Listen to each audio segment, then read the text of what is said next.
नामदेवराव, तुमचं आमच्या या कला भ्रमंती कार्यक्रमात सहर्ष स्वागत आहे. नमस्कार. नामदेव, म्हणजे आपली मी पाहिले बरेच दिवसापासून, म्हणजे आपण एक 15 एक वर्ष झालं तरी ओळख आहे. म्हणजे आपण राम मंदिरापासून सासवड असेल किंवा पुण्यात बऱ्याच ठिकाणी भोरला काम केलेलं आहे. हो.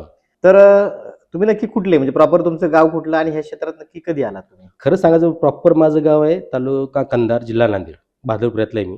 बरं. तर तिकडे काय होतं, जास्त शिक्षण झालं नाही माझं खरं तर.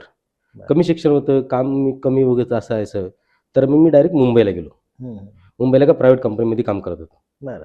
असं माझं क्षेत्र करत मी, आणि मग एका मित्राच्या सहाय्याने म्हणजे नितीन बोरकरच्या मदतीने मी पुण्यात आलो. बरं बरं बरं. आणि खरं तर मला नितीन बोरकरच या लाईनमध्ये घेऊन आला, त्याच्यासोबत मी काम करत राहिलो. नितीन बोरकर खरं तर म्हणजे खूप चांगलं काम करणारा माणूस आणि त्यांनी भरपूर लोकांना मदत केलेली आहे. तर तुम्ही पुण्यात आल्यानंतर मग कसं लगेच काम मिळालं की काय स्ट्रगल करावं लागलं तुम्हाला? नाही नाही, मी पुण्यात आल्यावर ती लगेच काम मिळालं नाही. खरं तर मला ऍक्टिंगची आवड होती. बरं. मग मला नितीन बोलला की आपण असं असं काम करूयात. माझा मित्र त्याचा पण मित्र होता. नितीन माझा मित्र, तसं त्याचा एक मित्र होता. बरं. मग त्या मित्रांसंदर्भात त्यांनी मला घेऊन गेला. मला फिल्म क्षेत्र म्हणजे माझ्यासाठी खूपच वेगळं, बरं. जेणेकरून माझ्या गावाकडे असं काहीच प्रकार नाही. तर मी 1-2 सिनेमामध्ये काम पण केलं. मी ऍक्टर म्हणून काम केलं. ऍक्टर म्हणून काम केलं. मी खूप भारी वाटायचं मला तेव्हा. कुठले सिनेमे होते काय ते? उदाहरणामध्ये मायबाप, त्याच्यानंतर काही हिंदी हम्म. ज्युनियर आर्टिस्ट म्हणून काम केलं मी. बरं, पण ते बरं. ऍक्टर म्हणून वेगळंच. हा. मग मी गावाला फोन करून सांगितलं की सगळ्याला, आईला वगैरे, च्यांना, ह्यांना त्यांना, की मी ऍक्टर झालो, एका फिल्म मध्ये काम करतो, हे करतो, ते करतो, पिक्चर मध्ये काम करतोय. तेव्हा घरच्याला काय वाटलं खरं सांगू, पिक्चरच्या टाकीमध्येच काम करतोय. हा हा हा. हा माझी खरी तर ओळख झाली गावाला, की मी पिक्चरच्या टाकीमध्ये काम करतोय. बरं. आणि त्याच्या 1 महिना 1.5-2 महिन्यामध्ये माझी एक फिल्म आली, सासू नंबरी जावे 10 नंबरी. बरं बरं. हा. त्याच्यामध्ये मी दिसतो. मला वाटतं विजय पाटकरांचं फिल्म ना? विजय भटकरांची एक फिल्म होती, आणि एक मायबाप म्हणून होती गजेंद्र आहेरे सरांची. त्या फिल्ममध्ये मी दिसतो. मग काही लोकांनी ते बघितलं मला. बरं बरं. मग तेव्हा कळलं की हा सिनेमामध्ये काम करतो. ही एक वेगळीच कहाणी माझी. हा हा हा. आणि त्याच्यानंतर मग जेव्हा मी ऍक्टिंग करायचो, खरं तर तेव्हा पैसेच मिळायचे नाही मला. खूप कमी पैसे मिळायचे. कारण सकाळी 5 वाजता उठून जा, रिक्षा करा, असं जा तसं जा, आणि मग पैशांचं मोबदला मिळायचं नाही.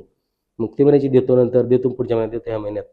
आणि मला एक असं एक काम आलं की टेलर म्हणून येतो का? बरं. तर नितीन मला बोलला की टेलर म्हणून येतो का? तर मी म्हणलो हो. तर नितीनला एक प्रश्न विचारला की पैसे किती मिळतील? तेव्हा तिथं प्रोडक्शनला राजेश डामसे सर होते. Rajesh Damse sir, Praveen Wankhede sir. हो हो हो. मग त्यांनी मला तिकडे बोलवलं आणि मी तिकडे गेलो. तिथं माझं पर डे ठरला 1500 रुपये. अरे वा. बरं. मला खूपच भारी वाटलं तेव्हा. तर 1500 रुपये पर डे माझ्यासाठी खूपच होते. कारण तेव्हा मी ज्युनियर आर्टिस्ट तेव्हा 400 रुपये पण मिळायचे नाही खरं तर. हा हा हा. असा माझा प्रवास सुरू होत गेला.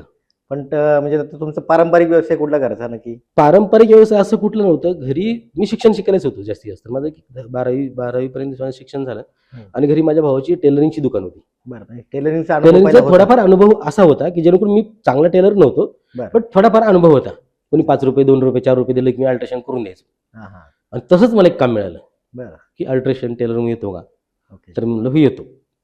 आणि मग मी सुरू केलं. एक हिंदी पिक्चर मिळाली मला पहिल्यांदाच पुण्यातच होता तो? पुण्यातच. बरं. प्रवीण वानखेडे सर, राजेश डामसे सर यांच्यासोबत मी पहिल्यांदा ते काम